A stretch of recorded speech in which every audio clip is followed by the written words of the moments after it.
नमस्कार, the day politics में एक बार फिर से आपका स्वागत है। आज हम बात कर रहे हैं एक ऐसी महिला की जो शिक्षित है, युवा है, वहीं क्षेत्र की राजनीतिक व्यवस्था से पूरी तरह से वाकिफ है और जिन्होंने अभी हाल ही में शिवसेना में प्रवेश कर क्षेत्र की राजनीति में हड़कंप मचा दिया है। बात कर रहे हैं कल्याणी किरण पाटिल की और आज उसी के तहत कल्याणी किरण पाटिल से सीधे तौर पर चर्चा करेंगे।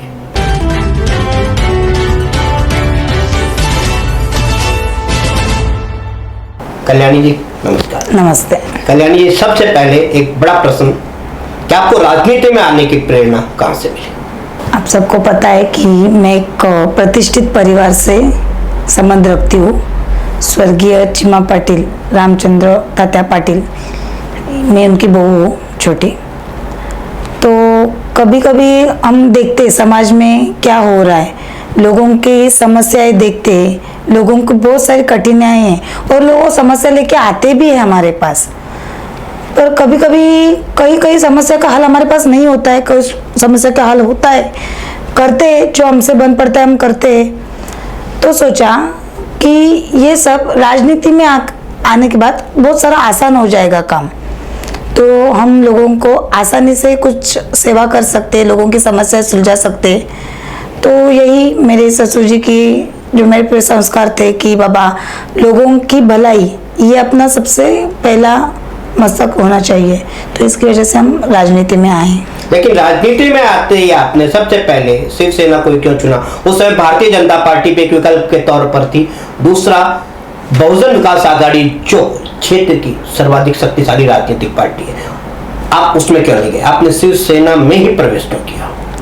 शिवसेना में प्रवेश करने का सबसे बड़ा जो मेरा रीज़न था वो ये है कि स्वर्गीय बाला साहब ठाकरे, उनके विचार बहुत प्रभावित करते हैं। उनका काम करने का तरीका, उनको लोगों को समझने का तरीका मुझे बहुत पसंद है। अभी हाल में कोविड का महामारी आई थी, जैसे हमारे उद्धव साहब ठाकरे जी ने, मुख्यमंत्री हमारे पहले पक्ष प्रमुख, सबसे पहले वो हमारे पक्ष प्रमुख है शिवसेना के, अभी वो मुख्यमंत्री है। उन्हें जिस तरह से पूरे महाराष्ट्र को संभाला है वो हर कोई नहीं कर सकता है। वैसे ही एकनाथ जी शिंदे साहब है जो हमारे नगर विकास मंत्री है, रविंद्र पाठक साहब जो हमारे संपर्क प्रमुख है पालघर जिला के, वसंत दादा चौहान है जिला प्रमुख पालघर जिला के, नीलेश तेंदुलकर बहू है जो हमारे वसई विरार के तालुका प्रमुख है, सलीमार खान मतलब हमारे सबके शाहरुख खान उनका वो अल्पसंख्यक विभाग के प्रमुख है।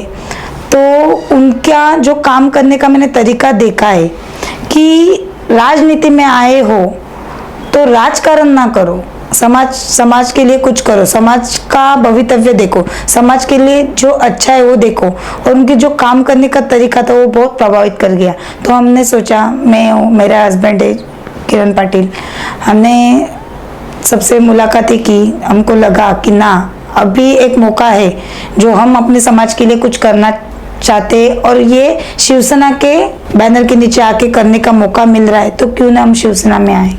जब आपने राजनीति में कदम रखा तब आप मुख्यमंत्री भवन तक पहुंचे, कैसी रही वह यात्रा? बहुत आनंददायी, मतलब हम बोलते ना, मैं मराठी में बोलना चाहूंगी, जितना खुशी मायके जाने की होती है एक लेडीज को, उतनी खुशी मुझे उद्धव ठाकरे जी को वर्षा में जाके मुझे मिली। और ये मौका मुझे हमारे संपर्क प्रमुख रविंद्र पाठक साहब, हमारे जिला प्रमुख है वसंत दादा चौहान, हमारे तालुका प्रमुख है जो नीलेश तेंदुलकर भाई, और सबसे ज़्यादा जिन्होंने मेरे उधर जाने की मेहनत की वो है हमारे सलीम आर खान शाहरुख भाई। उन्होंने कि जो उधर जाने के लिए लोगों को सालों लग गए, जिधर जाने के लिए लोग मन्नतें मांगते हैं, और वो जैसे यहाँ आए रविंद्र पाठक जी, मेरा यहाँ पक्ष प्रवेश हुआ, उसके तुरंत 4 दिन बाद मुझे वर्षा पे जाने के लिए और उद्धव साहब ठाकरे को मिलने और एक अपने जो नगर विकास मंत्री है एकनाथ जी ने मिलने का मौका मिला।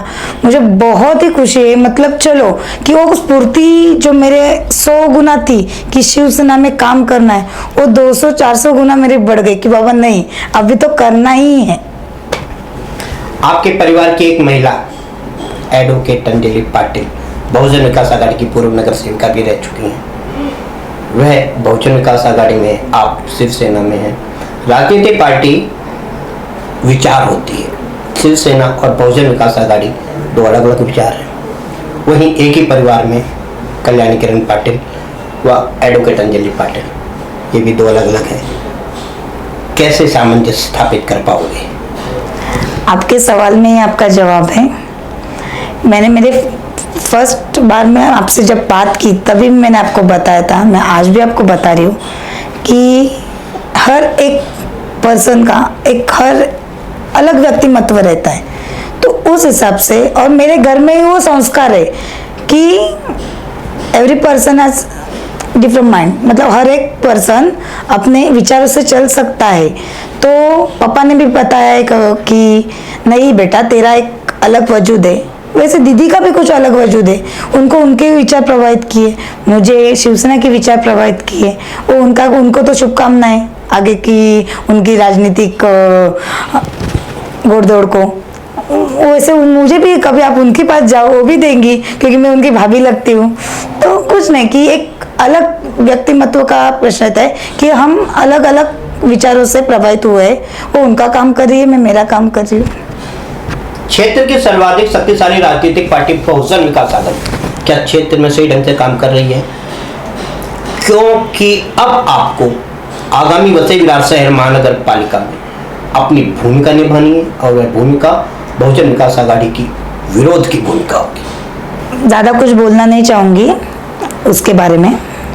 मैंने एक शाहरुख भाई का एक क्लिप देखा है, उसमें उन्होंने बोला था कि हम नहीं बोलेंगे, हमारा काम बोलेगा। आज मैं वो रिपीट करती हूँ कि हम नहीं बोलेंगे, हमारा काम बोलेगा। इस क्षेत्र में जहाँ पे आप रहते हो, नाली नहीं है, गटर नहीं है, सड़क नहीं है, पानी की पूरी तरह से व्यवस्था वहाँ पे नहीं है, और उसके बावजूद भी बहुजन विकास आघाड़ी विकास का ढिंडोरा पीटते हुए नहीं थकती। आपको उनका विरोध करना होगा आगामी वसई विरार शहर महानगर पालिका के चुनाव में, चाहे आपकी भूमिका कुछ भी नहीं। तो आप अपना विरोध किस तरह से दर्ज करवाओगे? मैं राजनीति में अभी आई हूँ, अभी तो मुझे देखना है और भी समस्या है। जब आप जो मुझे बता रहे हो कि नाले की समस्या है, गटारों की समस्या है, ये तो छोटी, और भी उनकी समस्या है। वो मुझे सब उनके लोगों में जाके मुझे देखने की सब देखना है कि मैं किस तरह से हल कर सकती हूँ, और वो मैं ज़रूर करूँगी। क्योंकि मुझे पता है कि उधर जाके जब मैं लोगों से मिलूंगी, उनकी समस्या जानूंगी, वो भी मुझे बताएंगे उनको और क्या कठिनाई है, क्या उनको उसमें बदलाव चाहिए। और ये मुझे पता है कि मैं जब वहाँ आई हूँ तो मैं कुछ अच्छा उनके लिए ज़रूर करूँगी। आगामी वसई विरार शहर महानगर पालिका के चुनाव में कल्याणी किरण पाटिल की भूमिका क्या होगी? जिस दिन से मैंने पक्ष प्रवेश किया है, शिवसेना परिवार से जुड़ी हूँ, तब से मेरा एक ही लक्ष्य है कि ज़्यादा से ज़्यादा लोगों को शिवसेना में जोड़ूं। जब से मैंने पक्ष प्रवेश किया तब से यहाँ के स्थानिक लोगों ने मुझसे संपर्क बनाए और बोला कि दीदी मैडम हमको पार्टी में आना है, तो आपके साथ हमको जुड़ना है, हमको शिवसेना के साथ जुड़ना है, हम पार्टी छोड़ के आने के लिए तैयार है, खाली आप हमको शिवसेना में प्रवेश दिलाओ, हम शिवसेना के लिए काम करना चाहते हैं। क्योंकि लोगों को पता है कि शिवसेना में ओनली ना ओनली समझ करना होता है। कभी यहाँ किसी को नीचा दिखाया नहीं जाता है, कहीं किसी को मतलब कम नहीं लिखा जाता है। तो लोगों ने हमको बोला कि बाबा मैडम हम भी आपके साथ जुड़ेंगे, पूरा वसई विरार में हमारा पूरा भगवा ही भगवा दिखाई देगा। और उनका यही विश्वास मैं भी आपको दे सकती हूँ अभी कि आगामी जो हमारे चुनाव आएंगे तो हम ज़रूर और ज़रूर पूरे वसई विरार में हम भगवा ही भगवा दिखाई देगा आपको। आगामी वसई विरार शहर महानगर पालिका के चुनाव में क्या आप भी शिरकत करना चाहोगे? आप भी चुनाव लड़ोगे? जो पार्टी फैसला करेगी मैं उसी के साथ काम करूंगी। और पार्टी ने अभी मुझे बोला कि आप पक्ष बांधो, पक्ष जोड़ो, तो मैं अभी वही काम कर रही हूँ। पर हाँ, जो पार्टी मुझे बोलती है कि आपको चुनाव लड़ना है तो मैं ज़रूर चुनाव लड़ूंगी, और फिर लड़ूंगी तो ज़रूर जीत के आऊंगी। आपने देखा कि कल्याणी किरण पाटिल ने बेहद आत्मविश्वास के साथ कहा कि अभी मैंने शिवसेना में प्रवेश किया है, शिवसेना के सिद्धांतों के आधार पर लगातार काम करती रहूंगी, यहाँ के स्थानिकों को ज्यादा से ज्यादा यहाँ के लोगों को शिवसेना में जोड़ूंगी, और आगामी वसई विरार शहर महानगर पालिका के चुनाव में भगवा ही भगवा दिखाई देगा। आज के लिए इतना ही, नमस्ते। धन्यवाद। इसके साथ ही लगातार हम आपको हर उस शख्सियत से आपकी मुलाकात कराएंगे जो क्षेत्र की राजनीति और चुनाव को प्रभावित करने में सक्षम हो। देखते रहिए 30 पॉलिटिक्स।